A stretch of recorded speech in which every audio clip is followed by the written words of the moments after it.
This is a longer version of a previously uploaded short video. This has been uploaded on public demand. Please check the link in description for the short video. Enjoy. Hi guys, this is Aman Ali. I'm a practicing advocate at the Bombay High Court and I do a lot of environmental matters here. This short video is being made as a response to the draft Environment Impact Assessment Notification 2020, which has been released by the Ministry of Environment and Forest on 12th of March. Now, this was released on 12th of March and it has given about 60 days time period for the general public to respond to, but our country is in a lockdown since 24th March, and hence I firmly believe that the 60-day period must exclude the lockdown period, because not everybody is in a position to unite together and have a group discussion through video conferencing or any other source, as also the fact that many organizations which are going to be directly affected, many people who are going to be directly affected such as farmers at this present circumstance are not in a position to respond to such a detailed notification, because their capacity and their position is such that they will be trying to ensure that all the essential commodities and supplies reach the length and breadth of the country in these trying times. Hence, very shortly I will begin with the merits of this draft notification.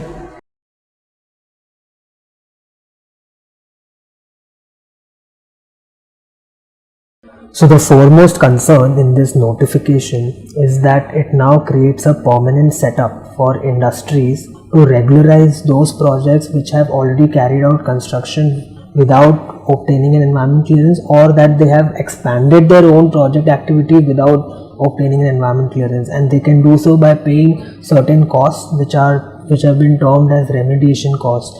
Now, what this essentially means is that industries can now continue their polluting ways until such a violation that they have undertaken has been brought to the notice of the government authorities, and until then they have nothing to worry. In fact, even if it is brought to the notice of the authorities, they have nothing to worry, because then they'll have to only pay certain amounts which will get condoned. There all the wrongs and violations so-called will get condoned. Hence, there will be no deterrence effect whatsoever by this particular clause that provides for permanent regularization of all violations in future.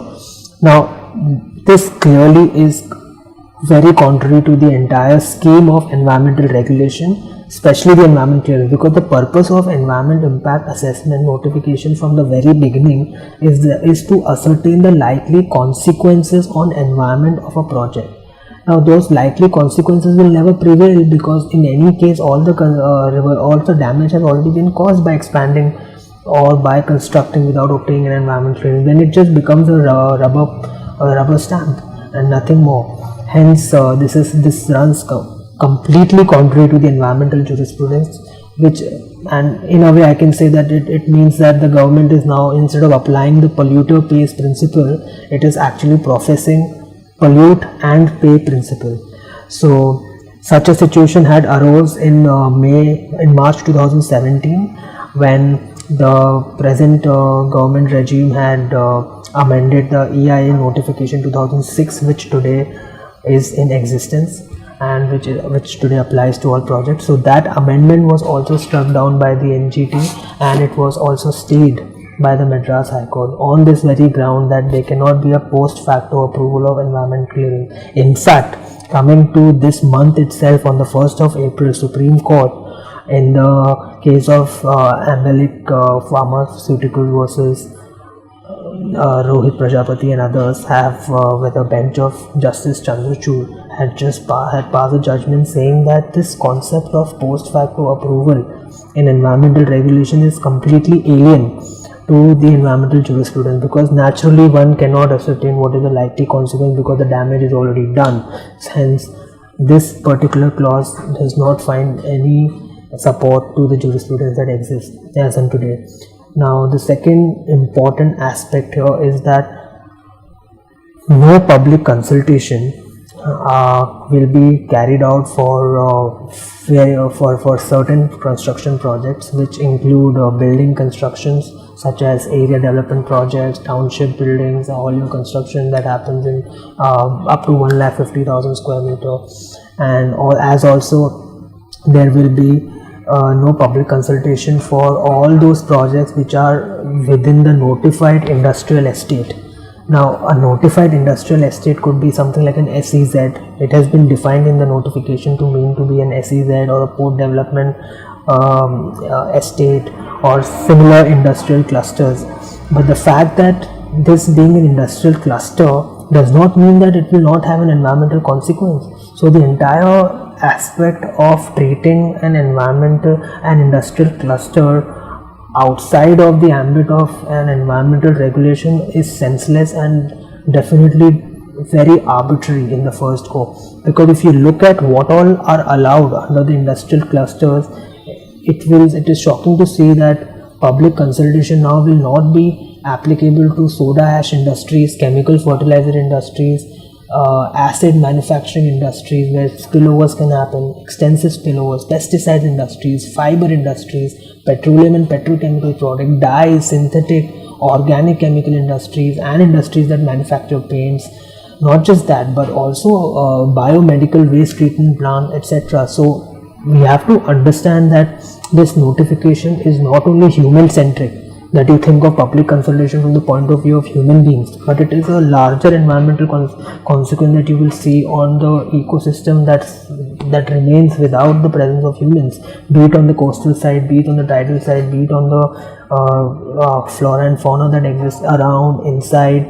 So the point being that industrial clusters being kept away from this notification, not only for public consultation but also in generality, because it exempts all sorts of industrial clusters, is something which is contrary to the environmental setup, because it is not the case that every industrial cluster will definitely be environmentally benign, and hence this is something very important to object to. Then thirdly, another important aspect here is that this entire notification attempts to exempt all projects which are strategic, concerning strategic considerations. So what would these projects be of strategic importance be, is something that pops up into the mind, and this word strategic has not been defined in the notification. So anything could come under a strategic consideration, which could be a big road or a big coast, something like a coastal road that's coming up in Mumbai, or something like a Navi Mumbai International Airport, because it is strategic for this area, because Mumbai Airport is already has reached its upper limit. So keeping in mind the various aspects that could be included within strategic consideration is something that requires more depth, more study, and as well as more clarity, because if at all it is not the case, then we are doomed, because each and every big large public project can be included under strategic consideration, and hence this could lead to a huge consequence on the particular environment of that area. Another aspect which has got my attention is that for any project, when the requirement of environment clearance as laid down in the chart, as laid down in the notification has been given, but you do not need.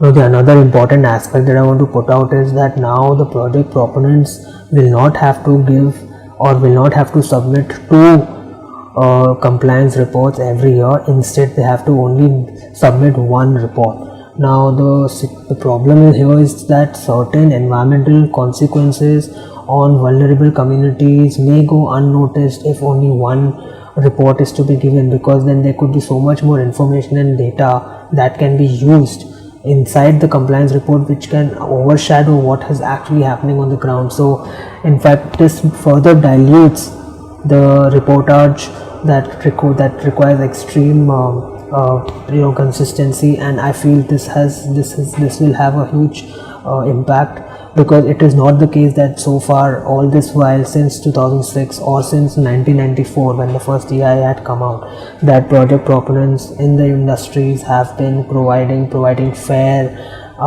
reports to the ministry. No, it has been the case that many violations have been proactively concealed by the industries time and again. So keeping in mind the fact that not much has been seen as proactive from the industry side while they put their compliance reports. It is wholly in derogation of environmental jurisprudence that now you ask them to only prepare one report, and for having a timeline of 12 months there could be so much more information that could be added to show that all activities now are environmentally positive, when many communities or many adverse consequences would remain unnoticed and be kept out of this annual report. There's a high likelihood of that to happen. Hence this is something very important to keep in mind. Another aspect very quickly which requires consideration is that now before an environment clearance was to be granted, no work whatsoever could have been carried out, which has now been changed in this notification, which is that for any project, something like a leveling of land, this work of leveling of land can now be carried out. Now this practice of leveling of land actually alters the soil surface, so just imagine what kind of havoc it could create in a hilly slope or in a tropically terrain area where the entire ecosystem, for example in monsoon, depends on runoff of the water that flows from the top to the bottom. And if at all such leveling of land is allowed to be undertaken before an EC has been granted, it may lead to water stagnation, it may lead to some complete alteration of the ecosystem that may be prevalent in the downstream. Hence this is something which needs to be considered and object to, because it will definitely have a profound effect on flora and fauna on the negative side. And another important aspect that I have looked on to is that now for every environment, so as you may know and you may have read the notification, it clearly says, it gives out the list, it gives out all the stages that are required to undergo before a final environment clearance is given, and one of them is preparation of an EIA report, which is the Environment Impact Assessment Report. Now preparation of this report includes various criteria, various aspects, one of them being that all the flora and fauna, all your ecosystem aspects, all of your air and noise data that needs to be added need to have a baseline for 3 seasons: monsoon, summer and winter. Now what this notification does is that it allows for only one season other than monsoon to be in place. So basically it will be only 2 seasons instead of 3 seasons, and we know how various ecosystems of this country, such as Western Ghats, are so diverse and so contradictory and so contrasting in their own nature that naturally how you see Western Ghats in summer is very different from how you see in monsoon, from how it looks in winter. And there are many environmental aspects that play a role for each season. There are many ecosystems that only thrive and survive during summer, and some only thrive and survive during monsoon, and some in winter. So that aspect will again be taken off. So applying this particular category for all the seasons will definitely be something I feel not environmentally sustainable and will have a huge impact. So this is something to be very wary of. And more than that, I can tell you that another aspect is that, like I earlier pointed out, that the building and construction projects have been exempted from public consultation. Now all those building projects which are up to 50,000 square meter need to only prepare something called an environment management report. And what this notification is now doing is now taking something called green ratings from the National Building Code and applying it to the environment impact assessment notification. Now the problem here is that the green rating norms apply only to the building that is being set up. It does not have any information on the likely impact that building will have on the environment in that particular area. It only applies to the building. Like, so for example, they promote a culture of designing and constructing buildings which have a glass facade, or which do not use much concrete.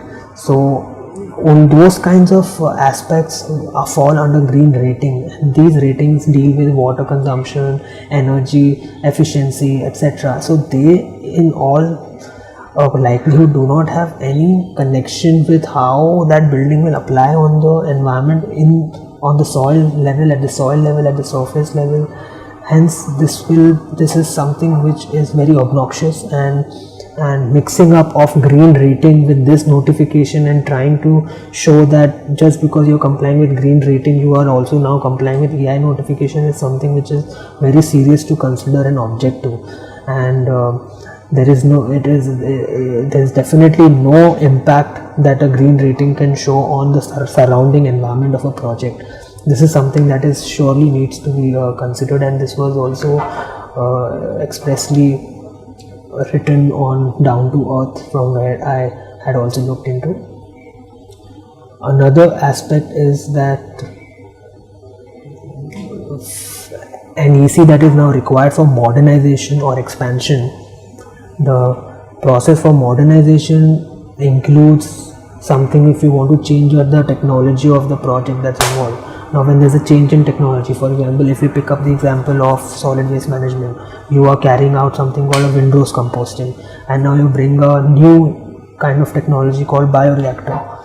And now when you are wanting a change in technology, what this notification now does is that only if you are changing this technology up to 50% of the threshold limit that you already had earlier, up to 50% change is happening, only then would you require, only after 50% would you require an environment impact assessment report, EIA report, and only thereafter, which actually goes beyond 75%, would require an public consultation.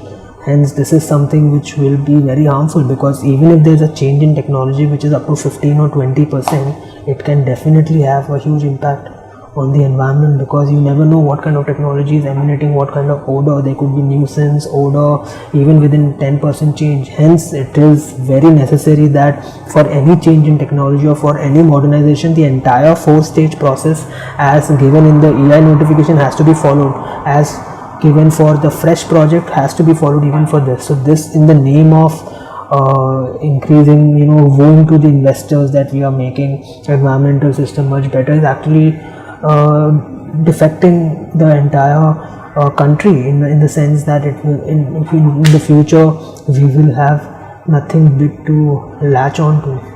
And lastly, I request people watching this video to read more and more about environmental laws of the country, because however good our intentions be, it is ultimately these laws that effectuate the environmental policies, and hence we need proper, comprehensive, sustainable policies in place. And also please send a mail via the link in description below. It will also be in the first comment, and that is to request to the Environment Ministry to extend the deadline for objections and suggestions. Thanks. Thanks for watching this video, guys. A site is currently compatible only for mobile. When you visit the site, just enter your details and press send. If you face any problem, please message us. Every mail counts. Please share this link with your friends and family. Please like, follow, subscribe to us on Facebook, Twitter, Instagram and YouTube. The battle to protect India's natural habitats is long, and we need your support.